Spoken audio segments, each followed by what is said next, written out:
Fabien Galtier involves a name that is missing. Gregory Aldrit out, replaced by another former captain, Charles Olivon. Francois Cross is fit and restored to the back row, so too Winnie Antonio. In the back line, injury denies Romain Bourros a second cap, so Léo Barré of local club Stade Francais, who started in the first match of the series against Japan, is recalled at fullback. The Pumas emerged largely unscathed from their narrow defeat in Dublin. Felipe Contepomi going here with exactly the same forward unit. 2 Test centurions among them, while Guido Petti is a survivor from the Pumas' last win here. That was a decade ago. Gonzalo Garcia at scrum half is the only alteration to the back line. Thomas Albanaz retains the fly half role. Fullback Juan Cruz Malia scored a real cracker last weekend in Ireland. Well, these are the replacements. Marco Gazzotti poised to make his France debut. Argentina include fit again Marcus Kremer, a real enforcer. Expect to see him at some point this evening. Well, we're almost set to go in the northern suburbs of the French capital. Welcome wherever you're watching in the world. I'm Martin Gillingham. Alongside me, former England international Tom May. Well, there's quality across the board tonight. Both teams will want to end November on a high. Last weekend for France, does that propel them back to the levels of confidence that we saw from them pre-Rugby World Cup? And we know Argentina have turned over New Zealand, South Africa and Australia. Can they knock over the hosts here tonight? Feels like they're not only trying to take on 23 French players on the field, they've got a hell of a lot to keep quiet in the stands as well. Well, there is our referee from England, Luke Pearce, television match official in Tempest. Well, 5 days after the French rugby newspaper Midi Olympique splashed Incroyable across its front page after that win against the All Blacks, today's preview edition describes this as Le Dernier Tango à Paris, the last tango. It's going to be a cold one at that. Certainly for the Argentinians, I think the success of this November series depends on their performance tonight. Big win against Italy, scoring 50 points. Then that near miss last week. You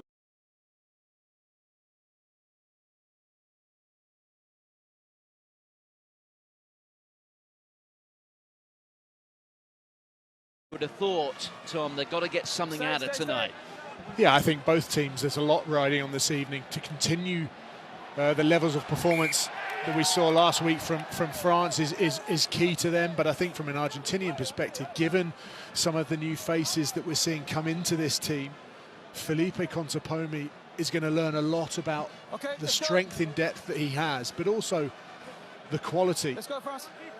You know, the likes of Rodrigo Isgro on the wing has left the Sevens circuit, has turned up at Harlequins and has taken the Premiership by storm in England. Now is his opportunity to really secure that right wing berth, for example. Yes, Isgro, 3 tries in his first 2 appearances for Harlequins. Now starting on the wing here, Bautista Delgui of Clermont-Auvergne, one of the players who plies his week-by-week trade in France at Clermont-Auvergne on the other wing. Too much. Well, quickly taken there by the number 8, Joaquin Oviedo. Almost made a bit of a mess of it. There is Garcia with his hands on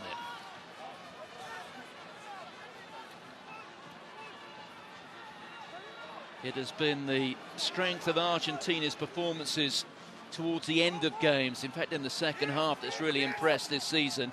Full 50 points that they put on on Australia during the Rugby Championship, and then that comeback last week.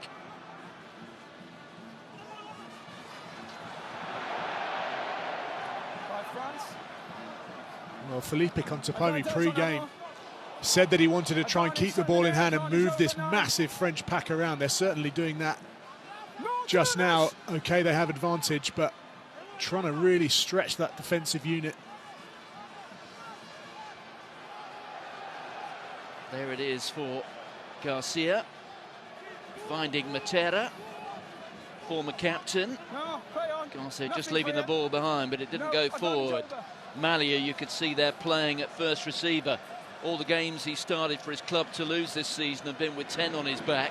Ball poked through there by Moroni. That's for Delguy to get after it. He's fiercely fast. And that was a test of a Barre, and Barre met it superbly well. He's a big fullback, is Leo Barre, and he did brilliantly to secure that as the crowd's favourite gets his hand on the ball for the first time. Antoine Dupont showing no lack of ambition. Pito Mobaka taking it back into the traffic. Here is Dupont. Just one of the outstanding features of Dupont's game is what they call in the trade his exit. Manages to take it up towards halfway for almost all angles. It wasn't a bad kick, was it? Good option when you got the pace of the likes of Bautista Delguy on the wing. But cleared up brilliantly by Barrett. Horrible feeling as you're backtracking as a player, knowing full well that you've got defenders hunting you down. It's like being chased up the stairs when you're a kid. It's a combination of giggling and screaming at the same time. Well, early concerns there for Jean-Baptiste Gros. He's wandering off, isn't he? Well, Redouadi was very quickly out of the blocks. He was 10 or 15 metres on the pitch before being sent back, but it looks like Gros will be taking no further part. Angles, please. Well, he's stopped now. No, he's off. Wadi's coming on. One of the quite extraordinary features of tonight is that 4 of the 8 props, so that's all the props across both teams, 4 of them play for La Rochelle, including 3 tight heads. There's one of them, Redouadi, coming on. He's the loose head. Gros' match is over after less than 4 minutes. Yeah, tough start for France.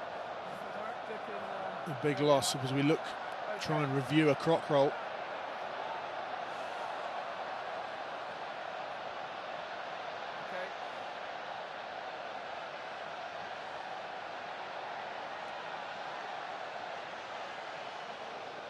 No croc roll there. Okay, Ian, I'm ready for discussion when you are. Ian is Ian Tempest, the television match official.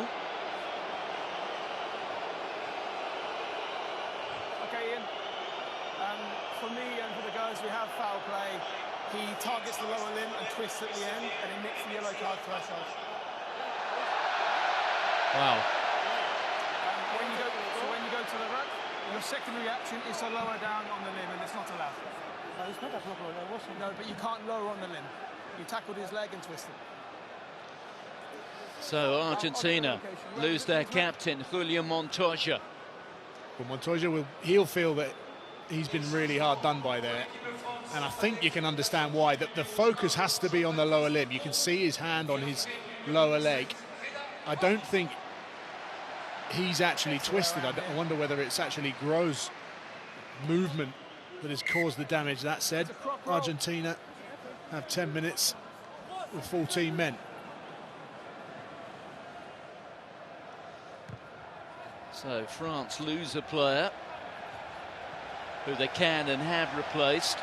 As for Argentina, well, they've lost their captain for at least 10 minutes. Remember, it is a bunker review. That's a nice touch from Montoya, who may feel he was a little hard done by. However, he realises the distress that Gros is in. Here's Pito Mobaka. Dupont has it. There's Ramos. Coming off the wing that time was Villiers. 12 or 13 metres out here, the French. Miafo having a go. That time it was Antonio, the real heavy artillery, being thrown at this Argentinian defence. And this is what Felipe Contepomi highlighted pre-game, the size and power of this French pack. Power there from Wadi. Referee was happy with that. He decides that the feet that went in the air as a consequence of momentum, and the French hands letting themselves down. Well, as Luke Pearce called momentum, the French lost theirs. They've done brilliantly. I just wonder whether Gabin Villiers could have given that ball a 3-on-2 on the outside from the first set piece here. On the screen, please, so we can all see it. Probably could have gone, I think, which would have meant that the French team would have made 10, 15 more metres on the width. Can we see it on the screen, please, Ian? I'm going to the big screen again, Martin. My live view is there is no lift, it's just momentum that carries him over. Well, it would appear that Ian Tempest has had a word in the ear of Luke Pearce. There you can see Ian Tempest in the bottom right-hand corner of the screen. So here we are. He's in the television truck. Carries the ball. Well, he goes over the shoulder there of Joel Sclavi. I'm not seeing this as foul play. He's on his knees and he makes a tackle. My original view of momentum still stands. For me, it is no foul play.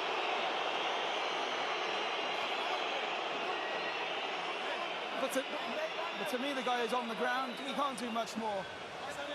I judge that as no foul play, but just be very careful. Okay, scrum, Argentina. Listen, Well, a characteristically hostile Stade de France crowd, which is very close to 82,000 tonight.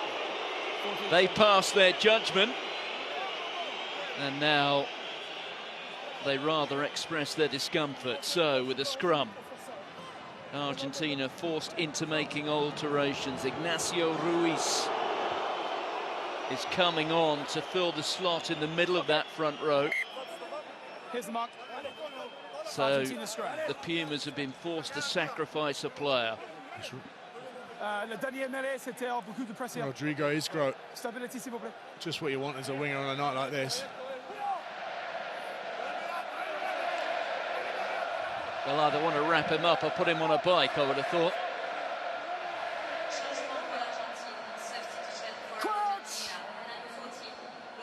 Big scrum, this for the Pumas. You can see the period going down on that yellow card. We will have to hear just to check that it is. Well, the penalty goes against Argentina, and then it's turned around. Le premier pénalité, c'était 3. Mais the deuxième reverse par le push. The first penalty was for 3, hit bad angle from him, but then 6 has just pushed the man over. There's totally no need, okay? Number 7, sorry. So the original was this way, reverse for the push.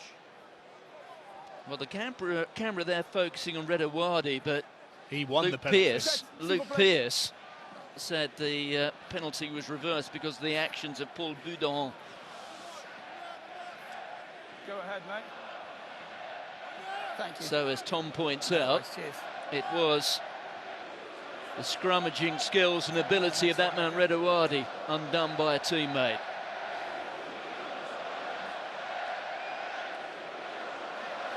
The last scrum, your angle is not good. Stay straight, please. It really is a truly remarkable atmosphere at the Stade de France. The catch there from Guido Petit. Petit, the one member of the Pumas 23 today who was involved in that win on this ground a decade ago. They kicked 4 drop goals that night, did the Argentinians. That one is for Delgui to chase. Well taken by Gabin Villiers. There's Dupont on Nedawadi once more. Ramos, Barres in the line. Moafana a chance to run. The kick off the boot there of Gaël Fickou.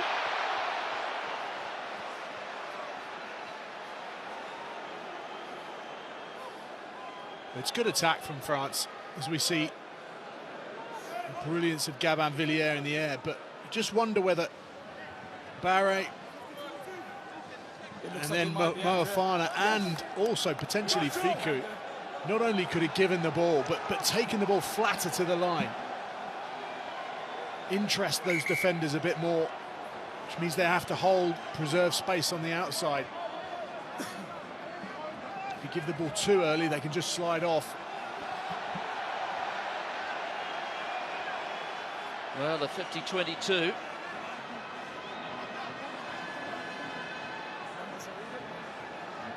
So Movaka.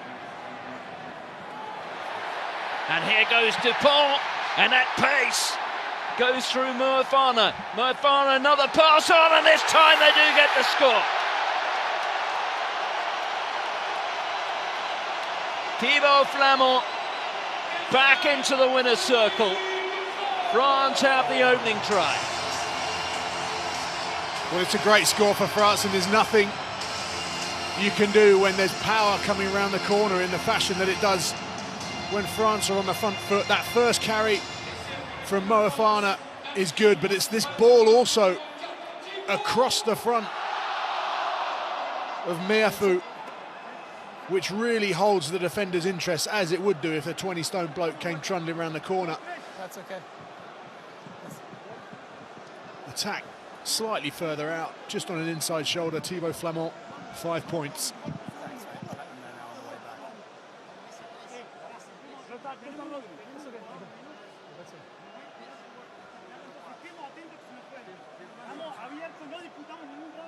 way back. Two more added to the career total of Thomas Ramos. Well, Gregory Aldrit looking on. Bear in mind, I suppose it's the fickle nature of sport, or perhaps the competitive nature of this France squad. Gregory Aldrit, who in the absence of Antoine Dupont was leading France during the Six Nations, now out of the 23. Fabien Galtier insists he will be back. I think Lou Peters there just highlighting that the yellow card will remain a yellow card. So we will see the re-emergence of the Argentinian captain Montoya very soon.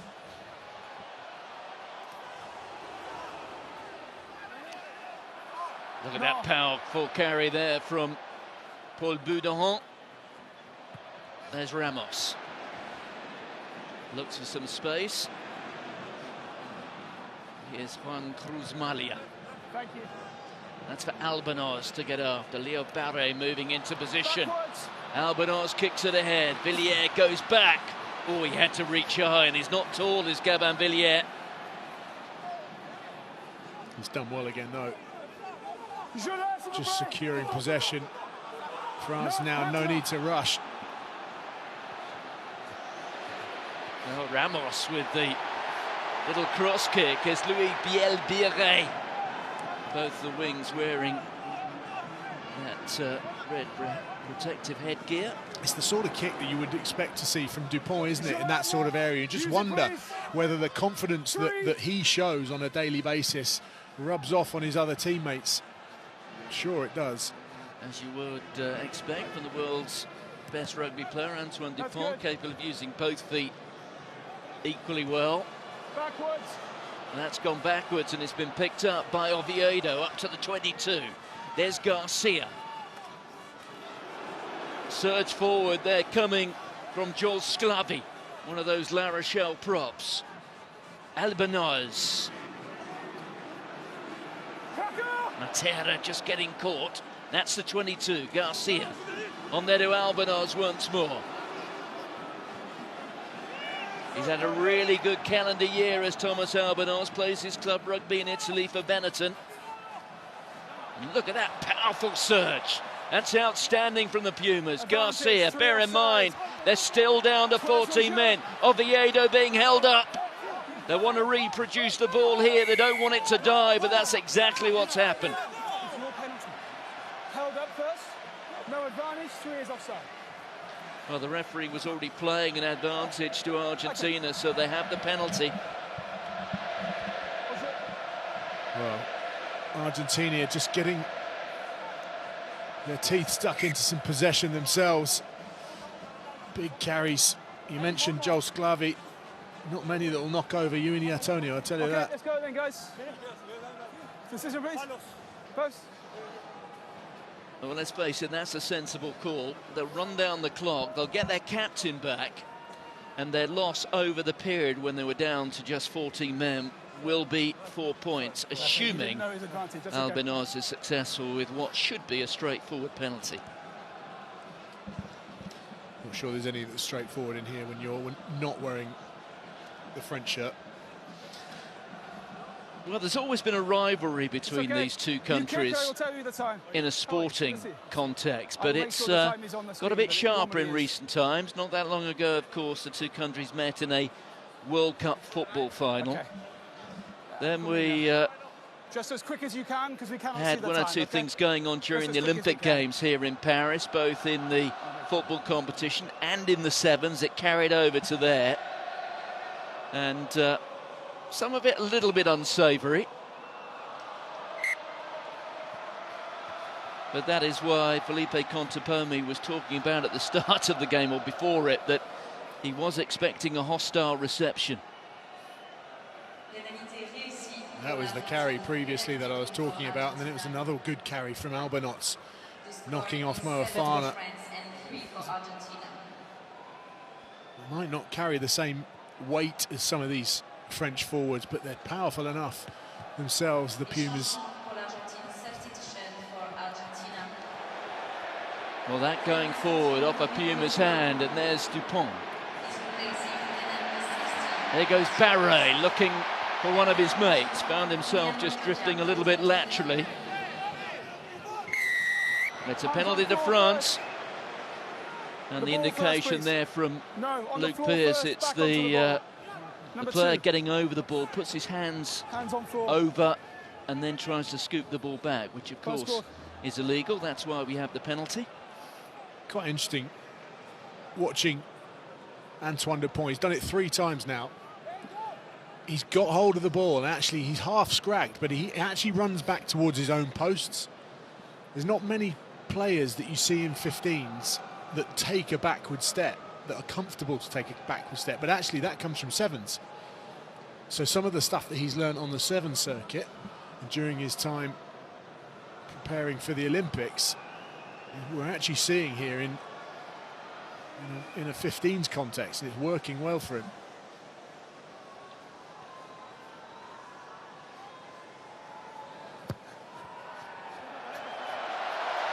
As you'd expect of Tomo Ramos, he adds 3 points, and that sees him leapfrog Thierry Lacroix and into 5th spot on the all-time France point scoring list. Now within a single point of Morgan Parra. Looks rather like Mathieu Bastereau. Thank you. Thank you.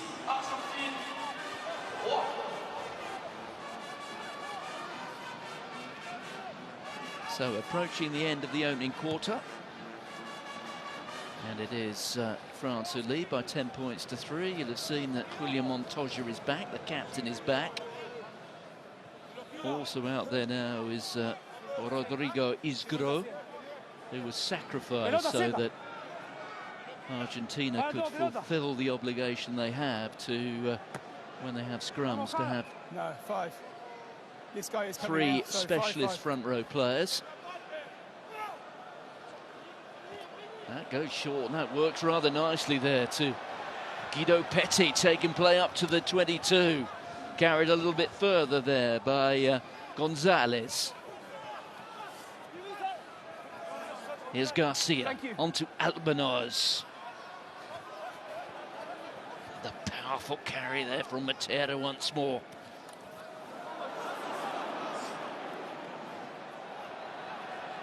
There's Lucio Cinti, the Saracen. At the moment, that Sean Edwards Marshall defence working well. Here goes Montoya. Merci toi. Albanoz. Petti once more. He needs to be careful, Miafu. Yes, I must say, the 2 forwards looked rather close to one another there, didn't they?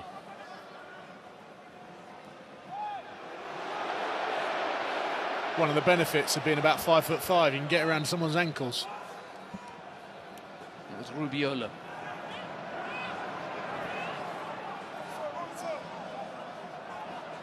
Pumas looking to penetrate this defensive line. Malia, now there may be a chance. Matera feeds it out wide.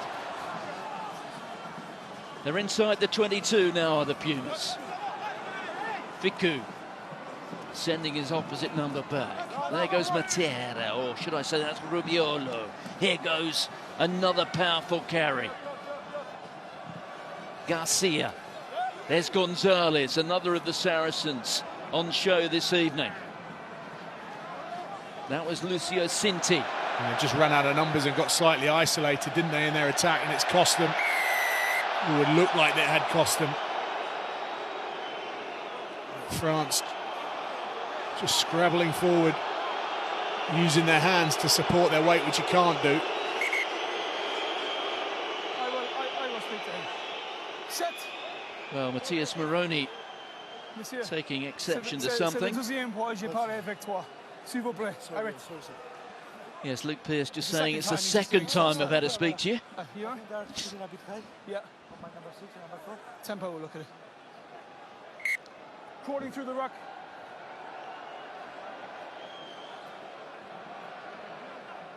Well, it says Tempo will look at it. I think Julio Montoya, being a man who plays his club rugby in England, will know perfectly well who Tempo is. Felipe Contepomi, there he is, kicked 4 penalties on that opening night in the World Cup here, 2007, when they sprung a surprise and beat France, a defeat which they never fully recovered from. And in fact, Argentina went on to beat France at the other end of the tournament as well, when they beat them in the bronze medal match, the 3rd and 4th place playoff. So Albanoz just to cut the deficit to 4 points.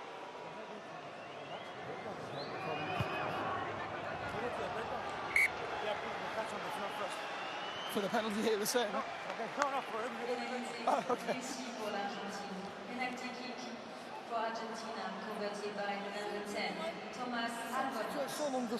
Well, Matthias Moroni's been around quite a while. Remember when he scored the first try in the World Cup quarter-final against Ireland back in 2015? He was playing on the wing that day. Certainly one of the more senior citizens in this Pumas team. Well, a horrible bounce. There's a real chance. Villiers, but the referee getting a signal from his official on the far side that the ball had gone directly into touch. That was certainly what the Argentinians were expecting. I don't know quite how far I'm away from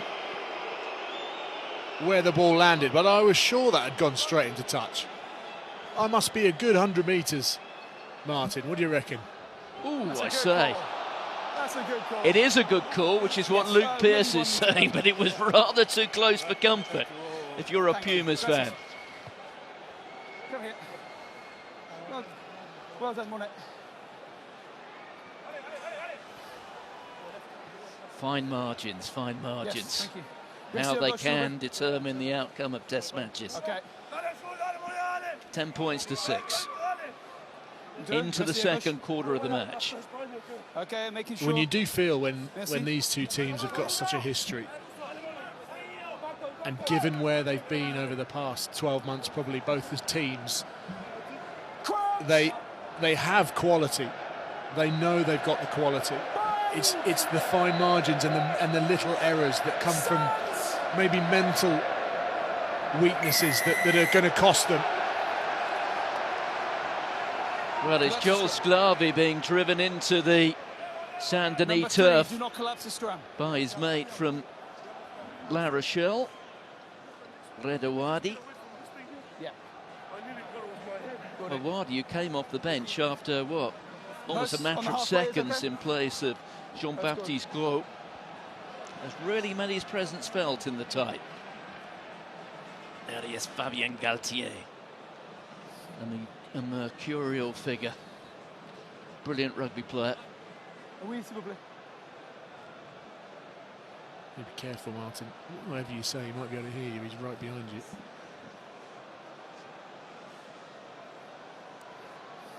He's always had a close affinity with Argentina. Oh, strike. And Ramos knocks it straight through.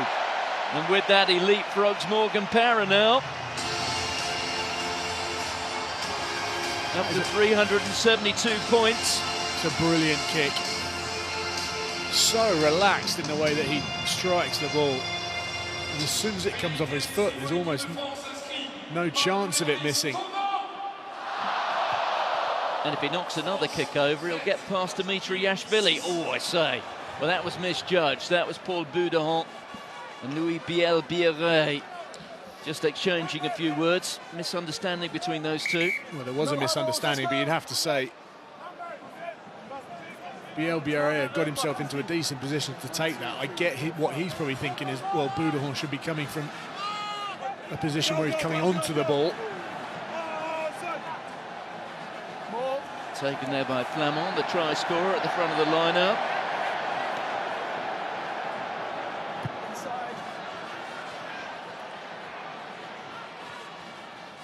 Here goes Albanos. Retreat. That's good. Thomas Ramos, who we've seen some fine footballing skills from him in the past, particularly I can remember in a club match for Toulouse. Let him down a little bit that time.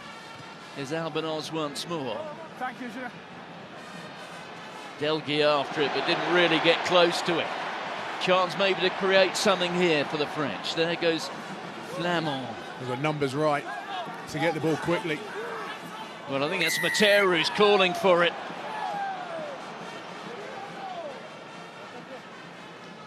Well, he got himself locked over the ball, did Matera, and he was screaming at the referee. I guess in some respects, when you do that, you can be quite physically vulnerable, can't you? I think you have a HIA. Yeah, they hit me really hard. Okay. I like that, Luke Pearce. I think you've got an HIA. Yeah, they hit me really hard.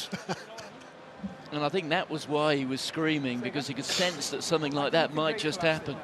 So Matera goes off for an assessment, and it's not too bad when you can take off a former captain like Matera, if only, let's hope, on his behalf for a short period, and he's replaced by Marcus Kremer.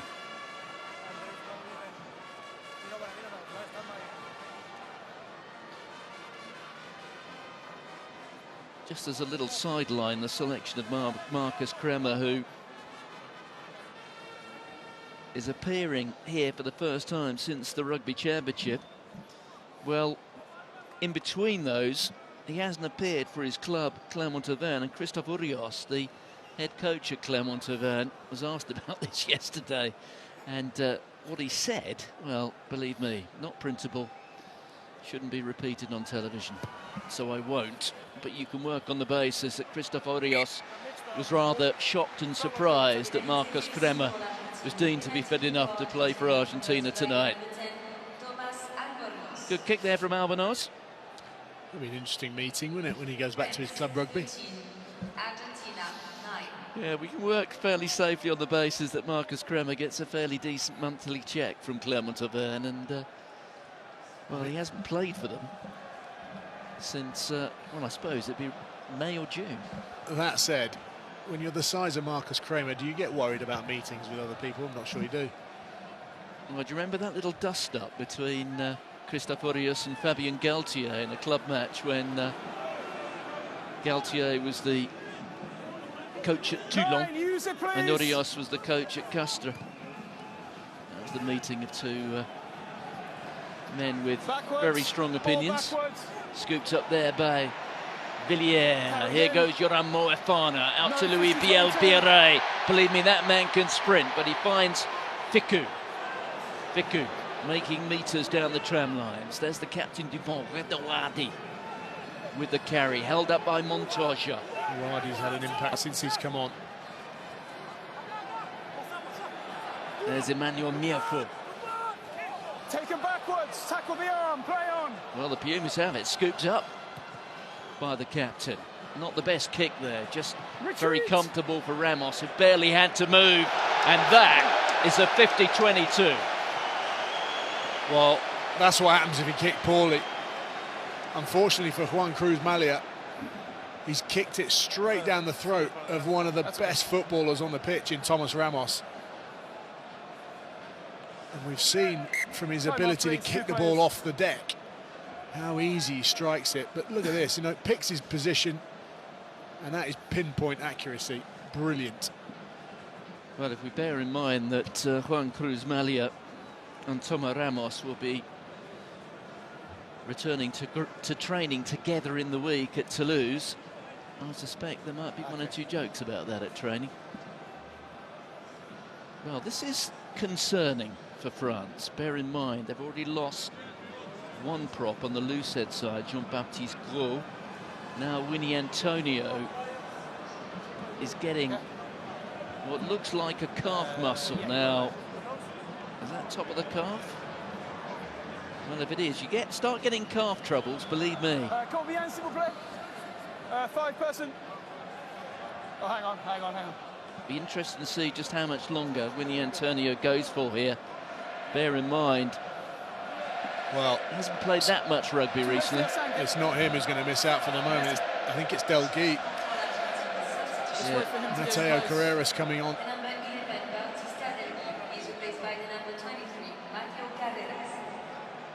So, yes. But it is Bautista Del Guy, not as that message there at the top of the screen told you who's gone off, but it certainly is Mateo Carreras, now of Bayonne, once of Newcastle, who's on. Retreat! Biel Birre. American Birre, the fastest man we've seen at this stadium since Noah Lyles won the 100 metres here in the Olympic Games a few months ago. This guy can sprint a bit. Leo Barre. Restored to the side. There goes Moafano with a bit of a skip. Taken the ground by Matthias Moroni. Here's Wadi once more. Dupont. France really getting things flowing now. Barre was there. Here's Gaël Ficou. Dupont finding his route through was blocked then. That's why the arm is out from Luke Pearce. That was intelligent play from Dupont. Could see exactly where the Argentinian defence was coming and ran strategically into it. No, 14 offside. I think France doing really well to attack. On the third or fourth defender, they're using their second potential ball carrier to carry the ball into contact, missing the first one coming around the corner, and that's attracting a good number of defenders from an Argentinian perspective. And you're right, talking about sprinters, Leo Barre, he can move. Only playing because Romain Burros fessed up to Fabien Galtier during the week and said, look, I really don't think I'm going to be fit enough to play at the weekend or on Friday night. But Argentina nearly had that, and then they did. But the referee, has decided there was a knock-on, so it will be a scrum, Argentinian ball. If I'm wrong, I'll correct it.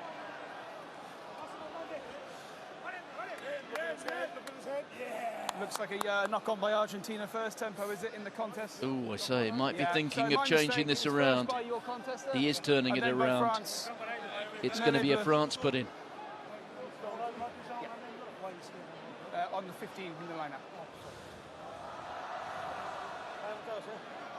Okay, let's go. Bind up, please.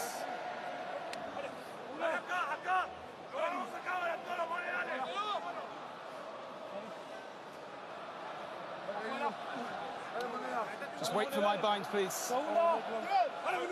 So still 10 minutes to go to half-time. Crouch! Good attacking position, this for France.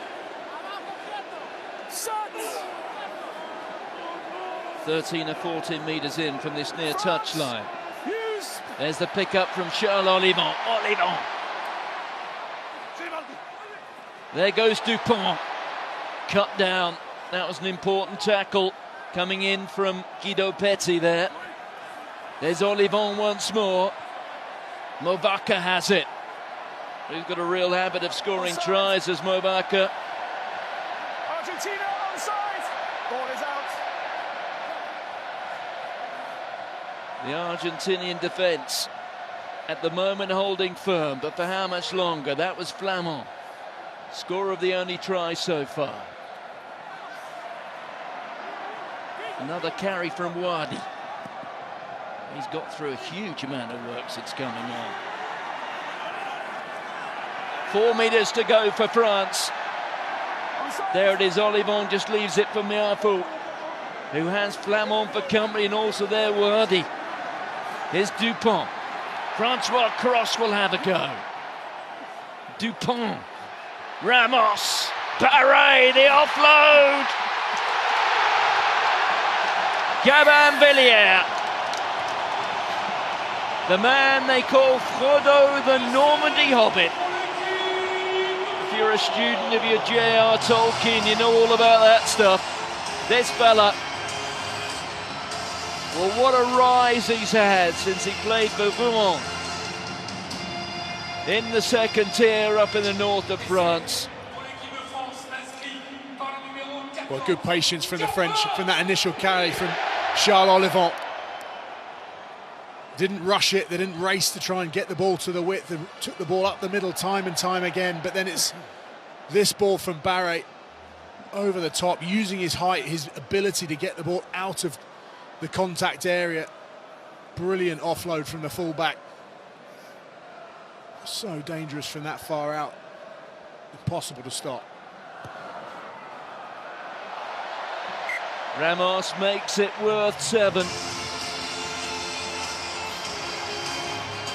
And now Ramos has let frog Dimitriashvili. Who's next on the list? Christophe Lamaison. Some big names that he's jumping. He is, and it is almost happening with each penalty or conversion he knocks over. He was number 6 at the start of the evening. At the start of the Autumn Nations series, he was down in 7th. Got past Didier Camprabero, then it was tonight Thierry Rocroix, Morgan Parra, Dimitriashvili, and now he's within just 6 points of Christophe Lamaison, who interestingly had the best strike rate of the lot, 380 points in just 37 tests. That's not bad, is it? Average of more than 10 points a test match. Isgro getting caught onto Malia. There is an Argentinian down, just looking rather groggy and getting up slowly. I think it's Juan Martin Gonzalez. Kremer presenting it. But I think it might have been stolen by France. It has been. There goes Gaël Ficou. Gonzalez is back in the defensive line now, but still looking a little uncomfortable. But there's a chance, and a little chip across from Ramos. Bielbiere is getting after it. Well, there was a hand from Gonzalez. Now, this may well be worth a look, because I think Gonzalez may well have knocked this into touch and done it deliberately. And Luke Pearce has seen it. So did Louis Bielbiere. We're looking at a possible penalty try. Yeah, that's what I'm thinking, because I think he slapped it backwards and not outside. Perfect. You want to check? Just to make sure, Ian, just pop it up so we can show everyone that he taps it backwards, please. Yeah. I think So if he taps the ball backwards, it is okay and fine. So the Argentina player. No, Ian, I want to look at this properly, please. My original view was he deliberately taps it forward and into touch, stopping the probable try, and I don't see anything to change my mind at the moment. His palm of his hand is facing France's goal line, not his own. Therefore, the ball must go forward. Ian, back on me, please. Yeah. Yeah. you'd have to say. So, Ian, but for me, for the player to play the ball backwards, his palm must be facing his goal line, not the opposite way. To me, this is not allowed, and that is illegal, and he stops a probable try for number 11. Ready for the camera, please. So we did, yeah, of course, we did look to see if it was backwards, but the problem is his palm is facing this way. Okay, so it's not allowed, and he probably stops 11 scoring the try. So it's a penalty try and a yellow card. Big call. It's the right call. Well, it's the full 7 points. You'd have to say, if you're Argentinian, you're saying there's no way that Bielbiaré is going to catch that because his eyes are closed. But that said, Luke Pearce has done brilliantly there to explain it with real clarity. Make sure the numbers are correct. And there's nothing that Juan Martín González or Argentina can really complain about in that instance. Are we okay to play, Vincent? Thank you. Time on, please. Well, this test match threatening to unravel for Argentina. They will start the second half a man down. And unless something happens in their favour in the next 4 minutes, they'll start that second half with a deficit effectively of 3 tries. There's Malia. It's unravelled quickly as well, Martin, because it was on 13-9 not that long ago. And it's cost them. And then the spill from Matera. And then that was compounded. Oh, it's quickly taken by Dupont. That was a little bit clumsy, particularly for him, but referee decided the ball didn't go forward. Villiers is after it. And Mateo Carreras, I think, quite relieved to see that ball run into touch. It's not a bad kick in the end, actually, as we see a replay of the ball. It was a really intelligent kick from Ramos. His awareness as to where his teammates are. He did that last week, didn't he? He knew exactly who was behind him, just lobbed it downfield, knowing full well that Bielbiaré's pace would get him to the try line first. Argentina on the ropes. Stop! Stop! They just want to hear the bell ring. They want to sit down in the corner. France won't let them, though. There goes Barre. Well, if we think that maybe that win last week exercised some of the demons of, or perhaps all the demons of the World Cup disappointment, they're certainly looking more like a team all set for not only a Grand Slam here in the Autumn Nations Series, but set to take on all comers in the Six Nations. There's Miafou. Dupont. Out there from Barre. There goes Gaël Fickou. Oh, it's been turned. There's Albanos trying to get clear of Villiers.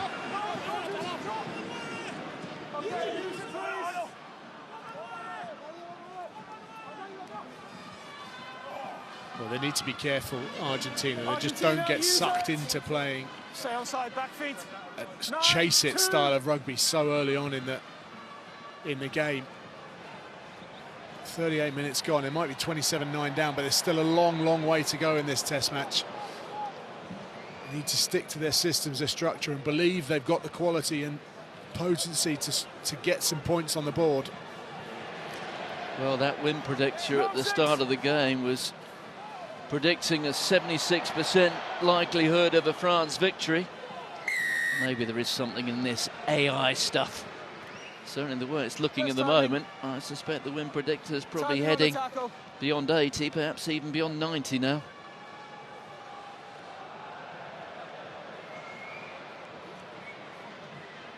Porto. Close court. If you kick after 40, it is the end of the half. I think he was probably aware of that, to be honest. Luke Pearce, as the remote control car comes on. He's tough to get down, isn't it? I was going to say Gabin Villiers, slightly different proposition when you're coming up against Yuini Antonio, but I know which one I prefer. Je ne sais pas maintenant. Je pense 30 secondes. Dans la télé, oui.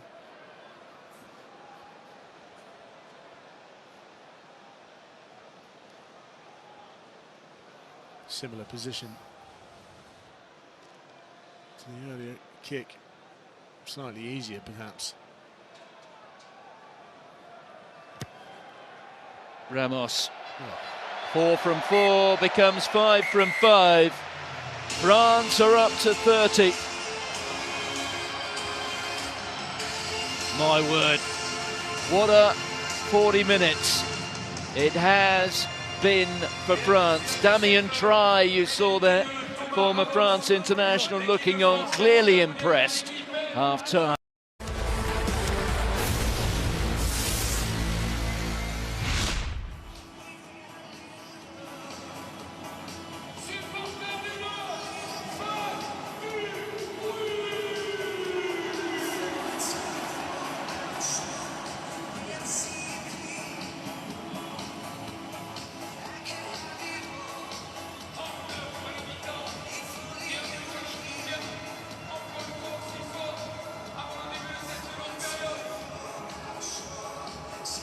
France have won 30 of their last 34 test matches on home soil. That's it, 3 of those that they didn't win were in the last 30 months. Remember, defeats in the World Cup quarter-final by South Africa against Ireland at the start of the Six Nations. That test match happening down in Marseille. Then there was the draw with Italy in Lille. But I tell you what, it doesn't look like they're going to be doing anything other than making this 31 wins out of 35. Bear in mind, Argentina trailing by 21 points and down by 1 man around about the first 5 minutes of this second half. Well, we saw quite a comeback last week from the Argentinians in Dublin. But I tell you what, if they get out of this deep hole in which they find themselves, it's going to be an even greater comeback. And bear in mind, they didn't quite do enough to win last week.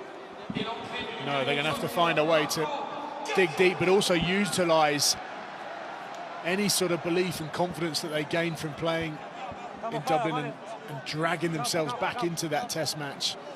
If they're going to come anywhere close. Certainly France, 4 out of the 5 top carries in that first half were French. Argentina need to try and ramp up the amount of time that they have the ball in hand and also use the ball more creatively when kicking it. France. Beg your pardon, Tom. The kick through there from Albanos. Charged down, and there's an Argentinian player clearly in real discomfort there. And that is why the referee has blown the whistle.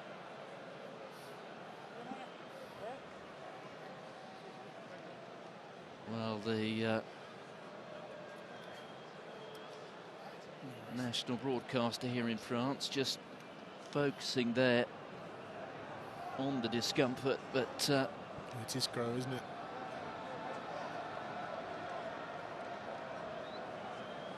I'm not sure we necessarily want to see all this.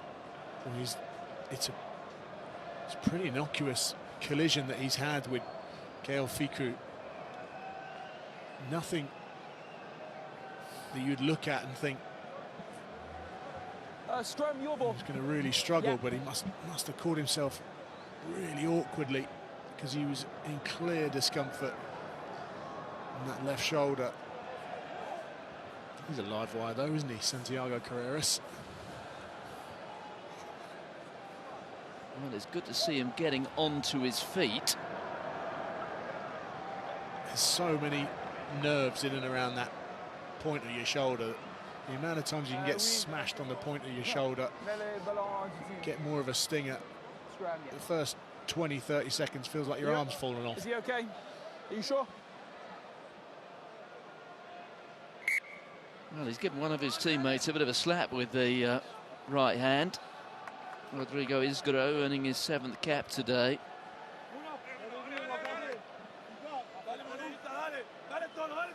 And certainly for now, at least, Santiago Carreras can put the tracksuit back on. Well, Isgro's back on the right wing. Argentina lost 2 scrums in that first 40 minutes. For an area that they're renowned for being strong at, they'll need to try and sort that out against the likes of Wardy, Malvaca and Antonio, and they have. Too much pressure. So they have a penalty. Bear in mind, we've got, as you can see, top left-hand corner of the screen, a little less than 3.5 minutes running down. on the sin-bin period. Well, they're backing themselves here. Yeah, I did think so. Yeah, interesting choice. Yeah. Given the yellow card, the position of the game, you try and chip away at that scoreboard. If they come away from here with no points, it's going to hit them hard.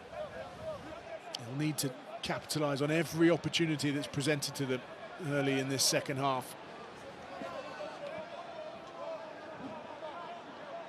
So Julian Montoya, the first Puma to have gone in the sin bin fairly early on. The catch there from Petty.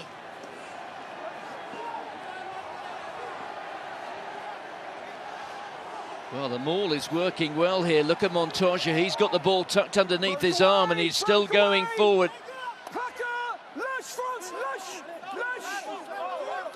Luke Pearce keeping a very close eye there on the actions of French players.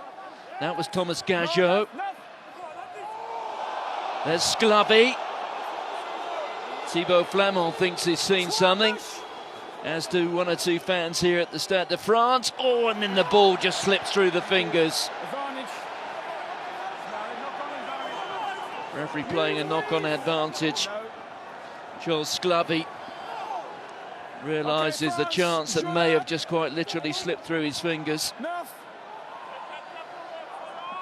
It's really, really poor accuracy from Argentina, and a great kick from Antoine Dupont. I don't know. They had a real opportunity there to capitalise. They worked themselves infield from a position where they were looking pretty precarious, like they were going into touch, and then it's just sloppy. It's just sloppy.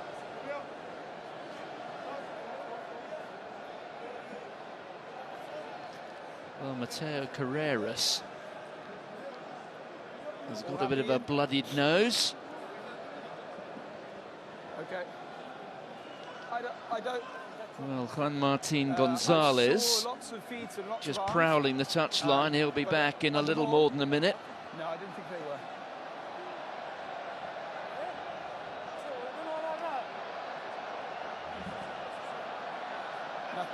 Nothing on the 9 now. These two sides, by the way, meeting for the 56th time today. Of those, France have won 39, Argentina 15. One of them was drawn.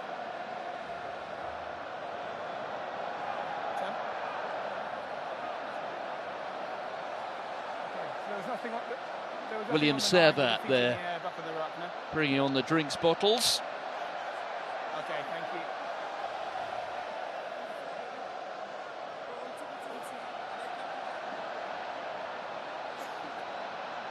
Well, Mateo Carreras calls himself his bloody nose so there. No clear foul play. So we are playing on. Tried his hardest to clear everyone Antoine here? Dupont out, got his head in a great position, came up with a Tempo, we happy to load play? of claret coming out of his hooter. He won't do that again. Thank you. Time on. Bit of claret coming out of his hooter. You may well have to explain that one for one or two of our international viewers. Inside. Okay, so there we. Well, things just not going the way of Argentina at the moment. There's Albanaz. Malia on there to Carreras.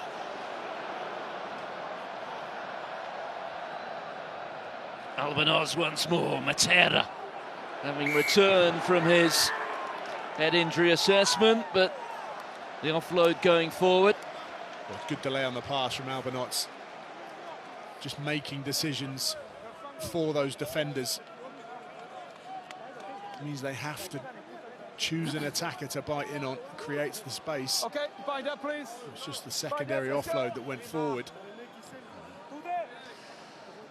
The big hand there of Charles Olivon winning the line-out. That's the first line-out loss today for the Argentinians.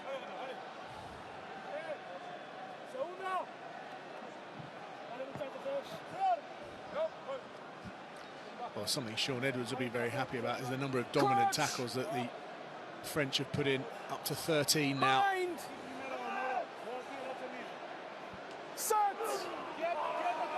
Not sure they're going to reach the 200 mark that he thought they'd have to beat Argentina at the moment. Moafana onto Ramos. There's Barre. The try scorer, or one of them, Villiers that time, taken on by Charles Olimon. Dupont. Here goes Flamand, getting those long levers working. He can really travel. Wardy. He's been hugely impressive as Wardy in just about every respect. Ramos couldn't find the supporting runner. There's Dupont once more. He loses it forward. But then, as do Argentina. He may be very conscious about my hooter comment now, Martin. Number 3 and 7, guys. I'm sure there are some... Yes, claret coming from the hooter, basically blood coming from the nose to you and me. I'm sure that everyone gets that. They understand that. Our American friends will understand that. Thank you. Brilliant atmosphere, though, here in the Stade de France this evening, watching their team progress against these Argentinians. How is he? You okay? So Joel Sclavi's night is done. Time off, please. On comes Francisco Gomez Cadella. Gomez Cadella, there he is, who these days plays his club rugby at the other end of the city. Bind up, please. Down in the southwest corner for Stade Francais.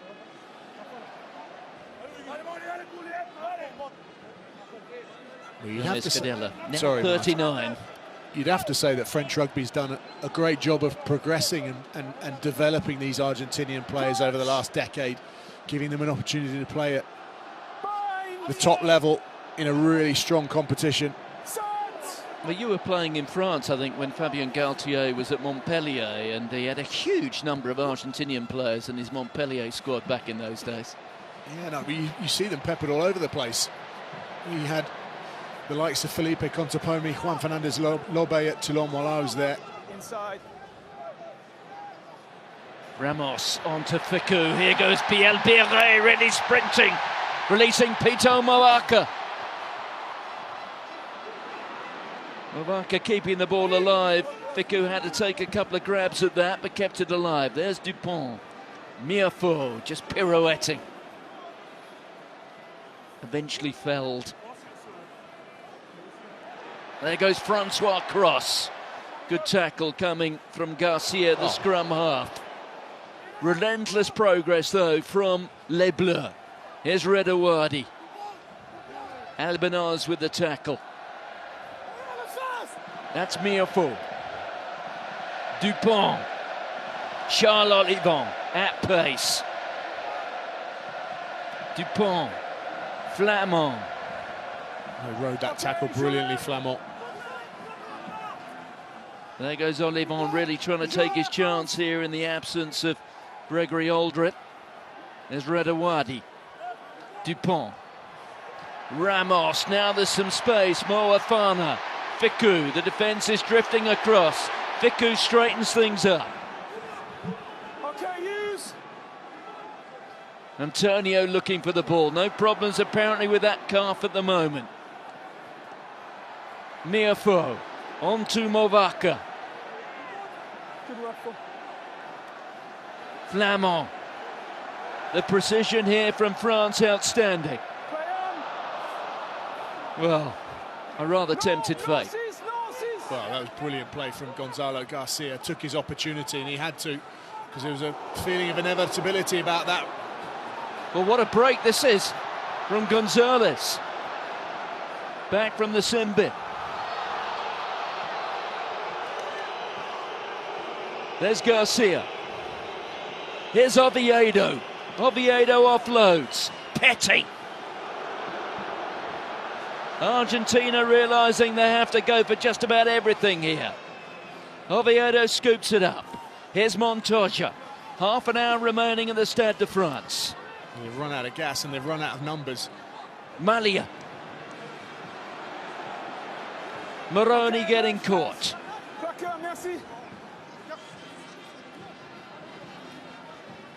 Well, despite the temperatures, which must now be hovering round about freezing point, I reckon there might be some burning lungs.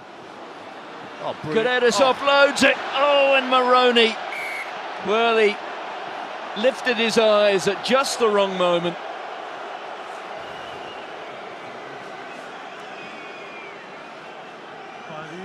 Well, like a couple of old fighters there. And Yoram Moafana, sportingly, gives Moroni a bit of a lift. He didn't get the time he wanted there, did he? Antoine Dupont. As the reinforcements come charging on. But it was a brilliant step inside from Carreras, and then the ball, all right, might have been slightly low, but you'd expect. No, his Moroni eyes to went up, catch didn't that. He already started to think, where am I going to put this down? Well, it's time for a few alterations now. Manuel Miafu's coming off, Winnie Antonio's coming off, Pito Mobaka, he's been replaced by that man, Julien Marchand. Argentina making changes as well. Santiago Carreras is now on. Guido Petti is leaving us. He's been replaced by Franco Molina. Molina, who plays his rugby in England at Exeter. Well, and interestingly, a real change-up for Argentina. It's Mateus Moroni. Unfortunately for him, his last contribution will be that drop pass on the far touchline. They've moved Cinti into 12, Juan Cruz Malia to 13, and put Santiago Carreras on at fullback. And he is devastated, Mateus Moroni.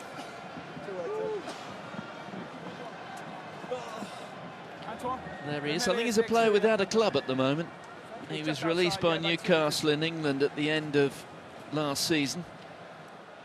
Had a good stint at Leicester, didn't he? Solid player.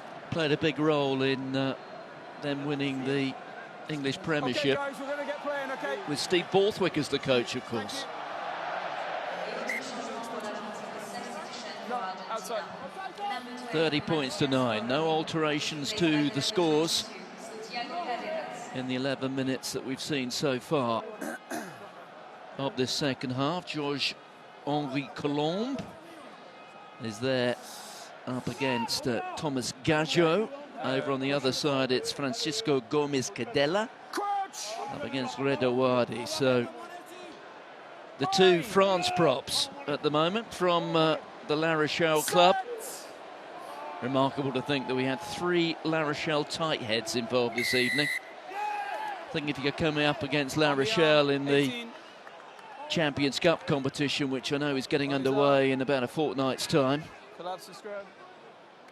and you're a loose head for an opposing side, you probably can mark your card and expect a long night. Oh, it's a great image, that. You see how low to the ground all of those forwards get in their body positions. Clearly a penalty given away, but they're never that far off the deck. Huge amount of power. Georges-Henri Colombe weighs in apparently 142 kilos, replacing Winnie Antonio, who I think the last time he stepped on the scales they broke, so I don't think we have any official numbers for him. So there's Mateo Carreras, a little blooded, changing his jersey. Here's Julio Montoya, who, if we believe the Telegraph, is on his way. I say the Telegraph, I'm talking about the unofficial communications that exist in the game of rugby, leaving Leicester at the end of the season, moving to Pau down there in the southwest corner of this country.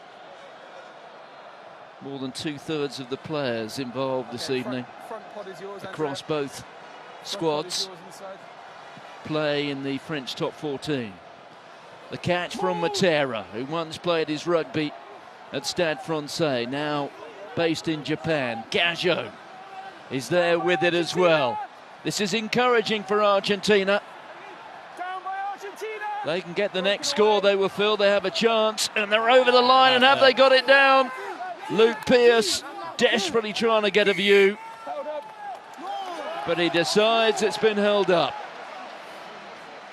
Okay, let's go, let's go. The ball I'll tell you what, It's not a try. Goal line dropout. Someone that looked completely convinced was Thomas Gaggio. Sat on the deck, looked very, very honest in his face, to be honest. He was convinced that Argentina had got that down.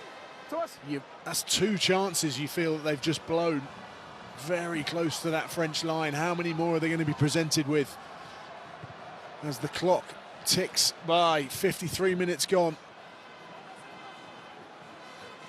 As he's through the offload. Look at this from Gonzalez. Hooks the ball inside.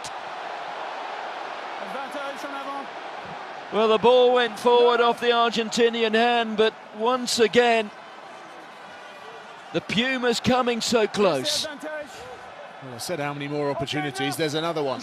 Make that 3. And there is the clearance kick. It doesn't find touch.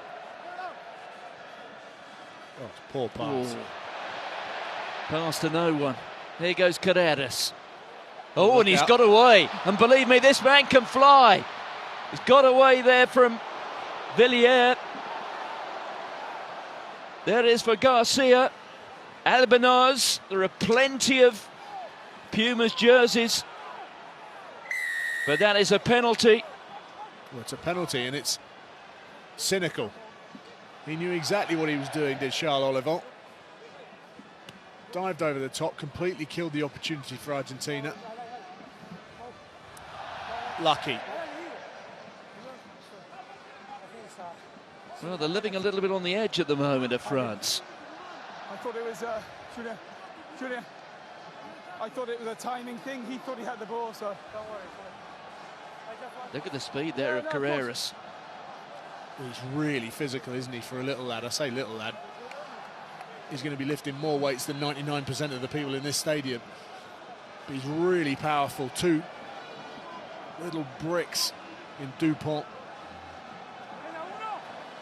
And Carreras coming together. But this now, the 4th opportunity that Argentina have had in this second half. There's still more than quarter of the match to go. Ball that was at the front.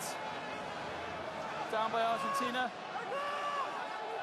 A little more than a metre out. Gaggio's right in the thick of things, and this time the try is awarded. And it is Thomas Gaggio. Well, it might have taken them 4 opportunities to score, but how important is that going to be as we move into the next 25 minutes? That'll give a real boost to this Argentinian team, and it's Thomas Gaggio getting so low. 3 French defenders just falling off him. Incredibly difficult when you're that close to the line to stop someone of that size and power.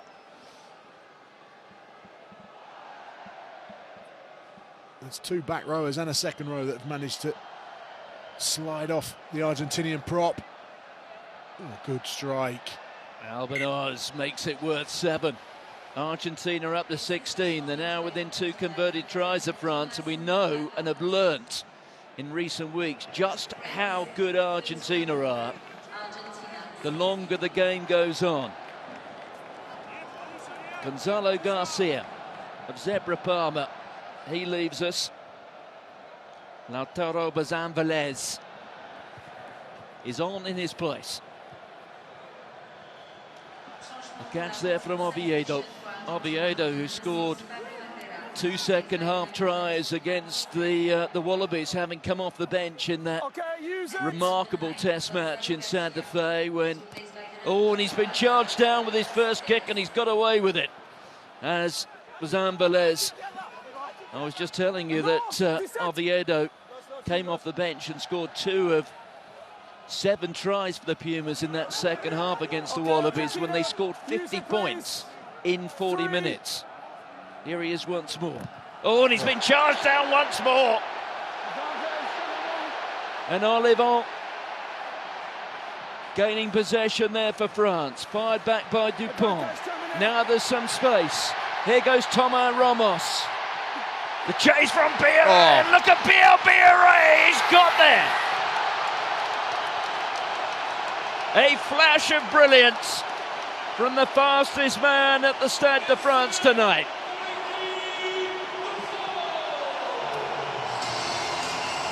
How cruel can this game be?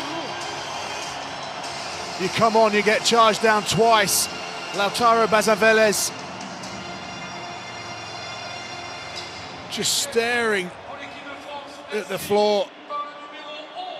And when the ball's turned over, that's the greatest opportunity to attack. And Bielbiaré, he knows full well that he's got the legs on anyone on this field.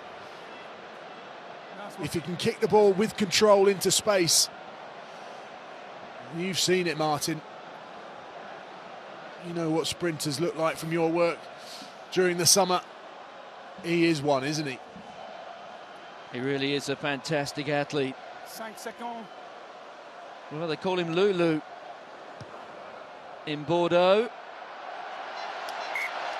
And Bielbiaré's strike rate now, 10 test match tries, and this just his 14th appearance for his country.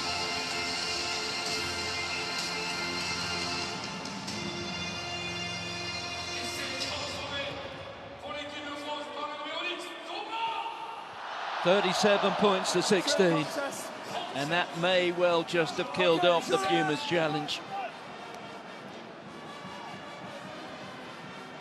Tackle, Argentina. It is another cracking late-night performance here at the Stade de France. They do like a late kick-off. It kicked off at 9:10 local time. We're now inside of 11 o'clock. Past your bedtime.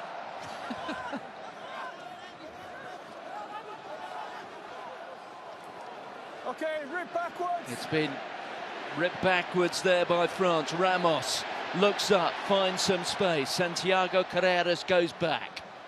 Takes it back into his 22. He's got Albanoz alongside him. There he is. Albanoz.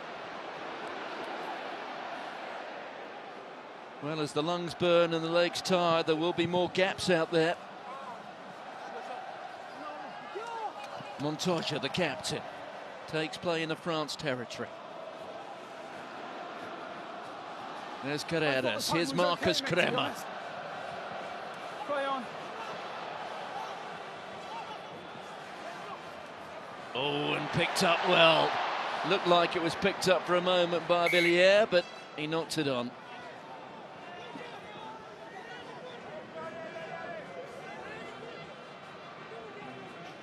Well, Argentina in the last 3 months, they've won in New Zealand, they've beaten South Africa and Australia at home. They put 50 points on Italy in Italy. And most recently, 7 nights ago, they came very close to beating Ireland in Dublin, but it does appear they've run in to a French brick wall here. 1, 18.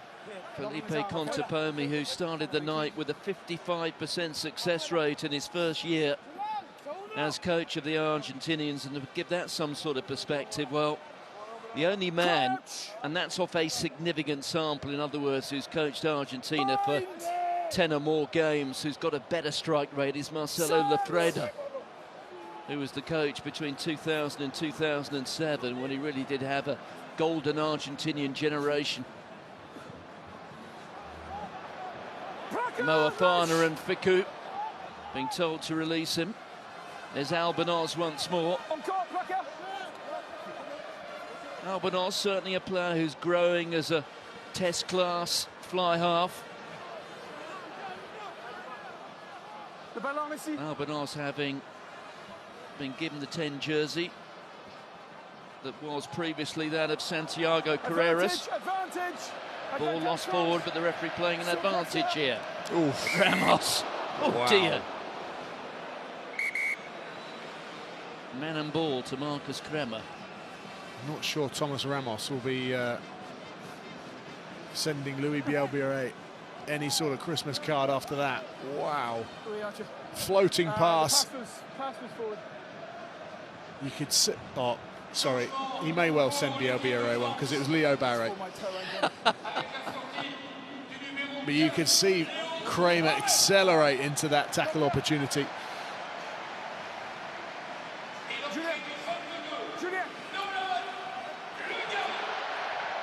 So for the second time tonight, Ignacio Ruiz comes on. Okay. Ruiz, who plays his club rugby for Perpignan. Good performance tonight from Leo Barret. Will have been very disappointed to lose the 15 jersey after the win against Japan. Romain Barros certainly had a fantastic debut last week, but Barret getting the opportunity again here because Barros ruled himself out because of a thigh injury. Here's another rather special talent. Nolan Le Garec plays his club rugby for Racing 92, although that Rugby Telegraph I was telling you about has been suggesting Le Garec will be moving on from Racing 92 at the end of the season. 2. Come on. I think it might be La Rochelle. That might be a bit of a stab in the dark, but he's certainly, I think, almost certainly moving on. Okay, let's go. Q. An orderly line outside Ronan O'Gara's office tomorrow. Excuse me, I heard that there are 9s coming. That fella on the telly said it. Yeah. Does he know what he's talking about? Hopefully they're not listening to English language coverage.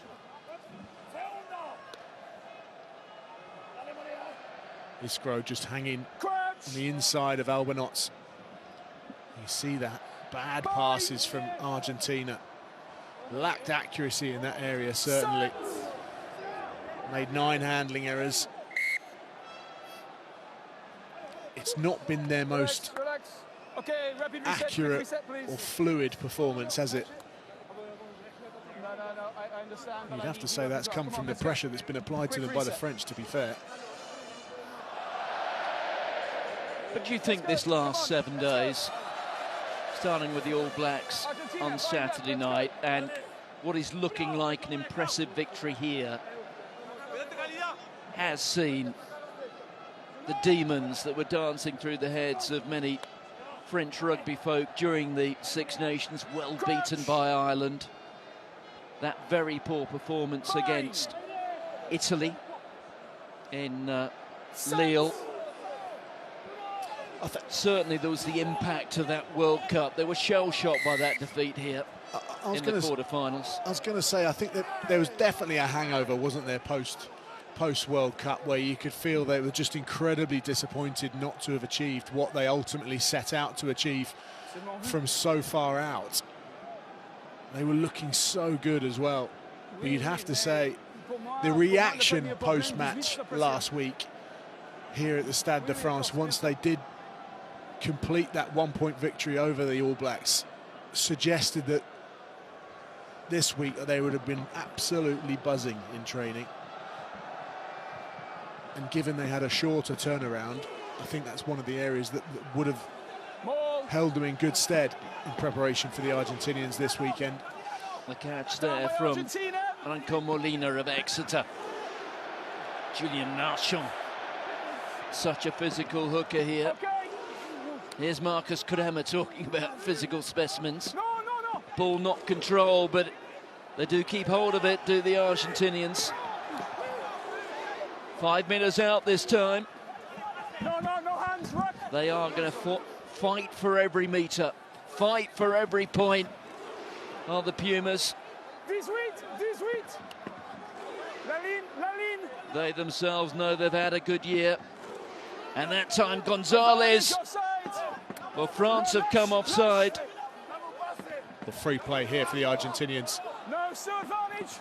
Mateo Carreras waving his hands on this near touchline. He's in acres of space. Time off. Lots going on.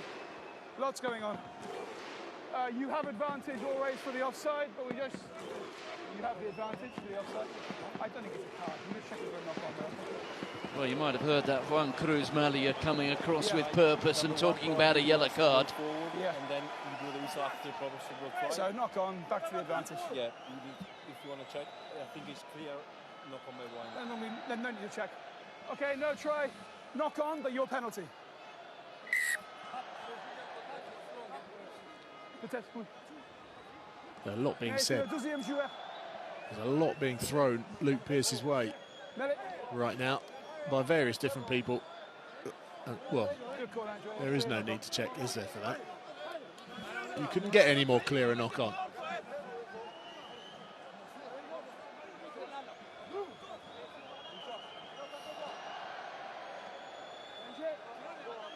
Okay, bind up, please. Let's go. It's a really difficult field position for France to defend from. You really get the feeling that the opposition are right on top of you in this situation. You can't take a backward step. You have to come forwards, but that's where you can get caught out.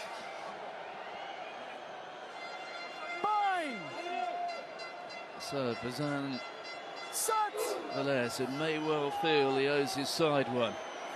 After those two kicks were charged down, the power there of the Puma scrum, but the referee wants to see this one reset. Argentina, stay in the scrum. Let's go. Quick reset, please. Argentina, stay in the scrum. Don't just go upwards. Let's go. Bind up. Well, a dominant set piece was once on the Puma's calling card. Let's bind up. Let's go. Stay in the scrum. Restez à la mêlée bleue. Argentina, stay down. Well, great picture that is. Shows you the numbers at the line from the Argentinian perspective. 3 defenders surrounding those French posts. No room to make a defensive error.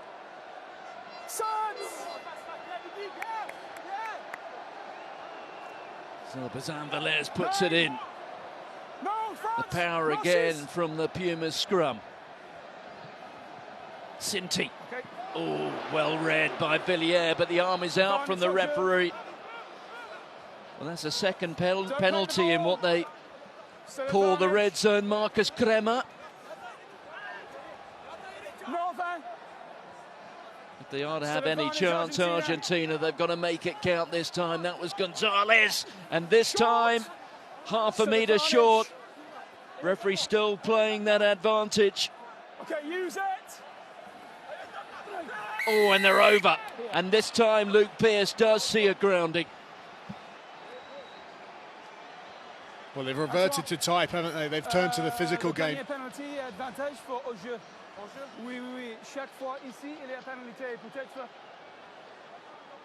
So Luke Pearce saying to Antoine Dupont, every time they've been in this area, there's a penalty. They need to be careful, otherwise there will be a card coming. But that's a big, big opportunity taken by the Argentinians. 21-23 points on the scoreboard. 37-23 with 10 to go. The comeback kings are sniffing. Well, it's still a 14-point deficit. 10 minutes to go. I think they're still trying to confirm who the try scorer was, but I think it was Ignacio Ruiz, wasn't it, who eventually got the ball down. Emile Galton waiting to come on. Thomas Gaggio just being replaced, so Ignacio Cages, who plays his club rugby also in France for Pau, is on in his place. Oh, and Oviedo put that one down. And that has given the opportunity for the French. There goes Ignacio Ruiz.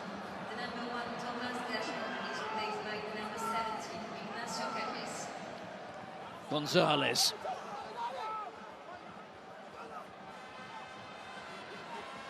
Albanoz.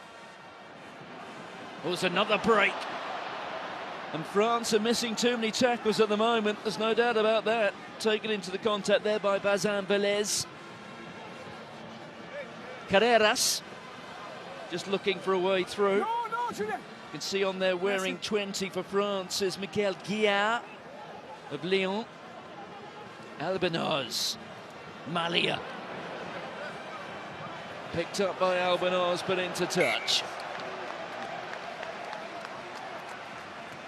Well, you mentioned it, France just falling off some of the tackles that they've not missed so far, but France also creating some pretty ugly shapes in defence, which Argentina are picking off. It's meat and drink for the likes of Santiago and Mateo Carreras. They're the holes they want to be running into. Okay, let's go.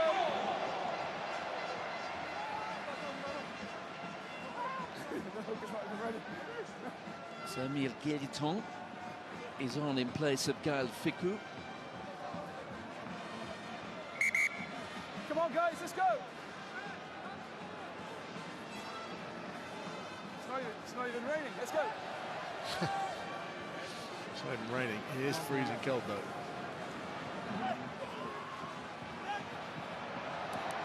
Dupont. Well, this happened last week with Le Garec on and Antoine Dupont. Well, he can do everything, can't he? Playing now at fly half. There's the carry from Guillard.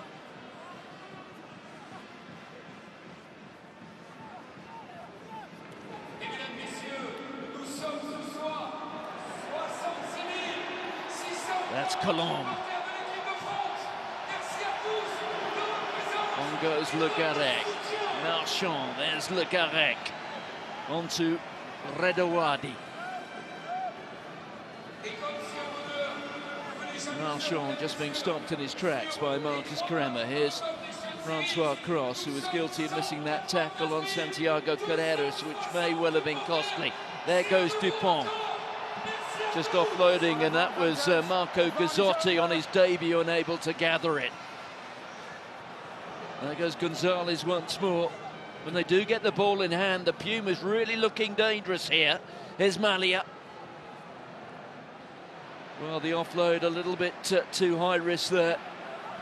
Yel Biré doing the defensive work. Little more than 6 minutes to go. Maintaining possession, that's been the key for Argentina. When they do that, they create some opportunities, but it's now falling their way.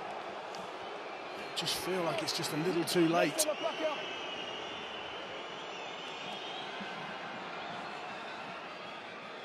Well, it was quite a comeback last week against Ireland, and they very nearly snatched the death. You have to let go of the player, and then but you stay hold of his shoe, and you don't let him get back to his feet. And in Dublin, but then you must release him. The Pumas went all the way beyond 80 minutes.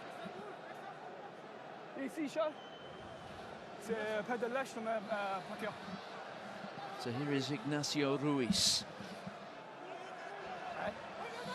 A little more than 5 minutes to go. The catch from Gonzalez.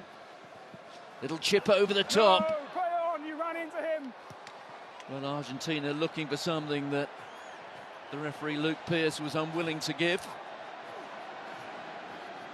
Inside, Andrea. Pumas must start again. Albanos kicks long. Here's Toma Ramos. France!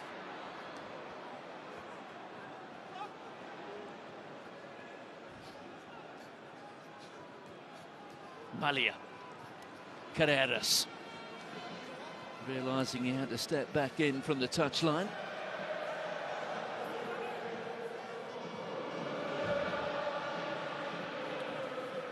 There goes Oviedo. Albanos. Well, despite the best efforts of the Pumas, the Stade de France crowd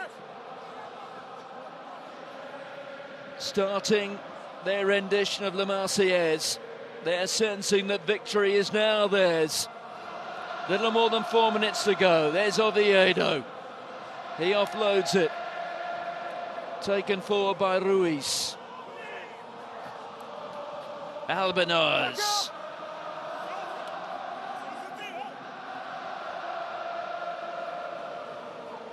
That was Molina. Sinti. The tackle from Le Garec. And it's a penalty to France. Okay. And the very slight chance that the Pumas maybe had there surely has now evaporated.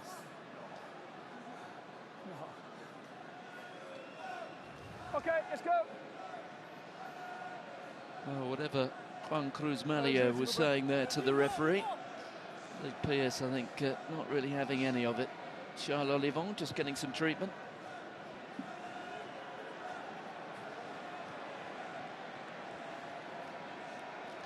Well, the last 4 test matches between these sides here, they've all been close. Decided by single-figure margins. On the face of it, though, this poised to break that sequence. Julien Marchand goes to the tail, finds Olivon, Le Garec. Moafana presents it. Well, advantage, just a knock on. Looked at least to be one knock on there. The one that's been spotted was that against the Argentinians. Here's Le Garec. Dupont. Ramos. Gaëtan! Émile Gaëtan! One of the talented youngsters here in France, earning just his 6th cap when he got a try at the start of the series against Japan. And he's got one here. And make a note of this name, because one thing that Fabien Galtier has been pretty clear about is that he's now building towards the next World Cup. And Émile Gaëtan is one of those names. Oh, I say. Gaëtan could well be denied. Ian Tempest. He reckons he's seen another knock on here. I wonder, I think it might well be the first one that I think I saw. We had the second one there from Argentina, but it looked to me as if there might have been one first from France. And that is it, isn't it? Camera back, please. Yeah. It's Julien Marchand. It will not be a try. Knock on.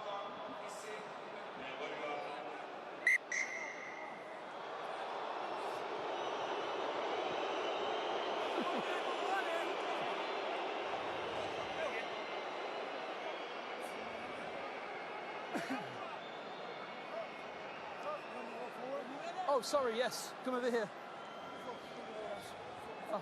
Well, France started off the series by beating Japan by 52 points to 12. There was then that tense finale 6 nights ago when France beat the All Blacks by a single point, 30 points to 29. And here, France poised to achieve their Autumn Nations Series Grand Slam, a little Grand Slam if you like.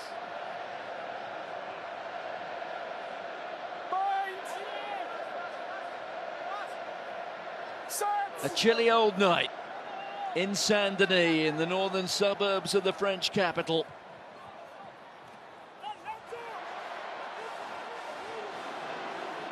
Carreras being spun round. Santiago Carreras, that is.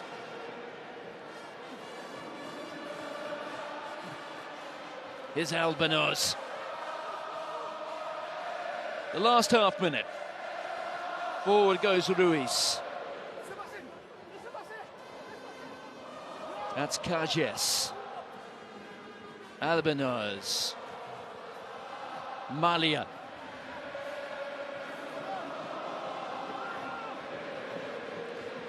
Well, Mateo Carreras after it. But it was the soccer skills there of Toma Ramos who's chased after it. We're into the red numbers at the end of the game. Merci.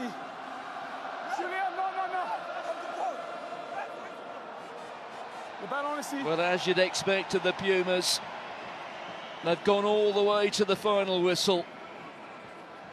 But they are going to fall short. Carreras. Here goes Gonzalez, a real athlete when he gets those long levers working. Cages getting caught. He was a stationary target. Use it. Rubiolo, who's going to be playing for Bristol next season in England. Use it. Cages once more, and it's Villiers, one of the French try scorers, who grabs him. That's Molina.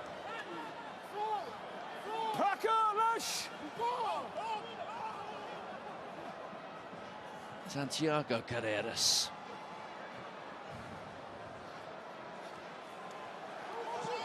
Sinti right up against that right touch line, and the ball's into touch. And Luke Pearce blows his whistle for the end of the match.